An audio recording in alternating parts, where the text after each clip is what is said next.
30শে November. আজকের উল্লেখযোগ্য বিষয়, কবি ও লেখক অস্কার ওয়াইল্ডের মৃত্যু, বৈজ্ঞানিক জগদীশ চন্দ্র বসুর জন্ম, কবি বুদ্ধদেব বসুর জন্ম, গায়িকা ও অভিনেত্রী ইন্দুবালা দেবীর মৃত্যু। গায়িকা ইন্দুবালা দেবী নভেম্বর মাসে জন্মগ্রহণ করেন। সালটি 1898 খ্রিস্টাব্দ। তারিখটি অজ্ঞাত হলেও তার মৃত্যু তারিখ পাওয়া যায় 30শে নভেম্বর 1984 খ্রিস্টাব্দ। খ্যাতনামা গায়িকা অভিনেত্রী হিসেবে ইন্দুবালা দেবীর নাম সারা ভারতবর্ষে ছড়িয়ে পড়েছে। অভিনয় জীবনের শুরু সার্কাসের মেয়েদের নিয়ে তৈরি তার মায়ের রামবাগান ফিমেল কালী থিয়েটারে। নামি দামি ওস্তাদের কাছে তালিম নিলেও পরে কাজী নজরুল ইসলামের কাছে দীর্ঘকাল তালিম নিয়েছিলেন।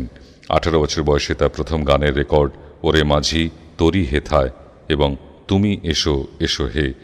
মহীশূর রাজদরবারে অনেকদিন বাঁধা গায়িকা হিসেবে চাকরি করেছেন।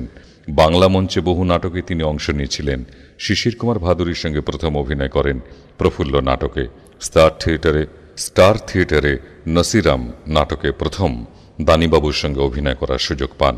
চলচ্চিত্রে তার প্রথম অভিনয় যমুনা পুলিন ছবিতে।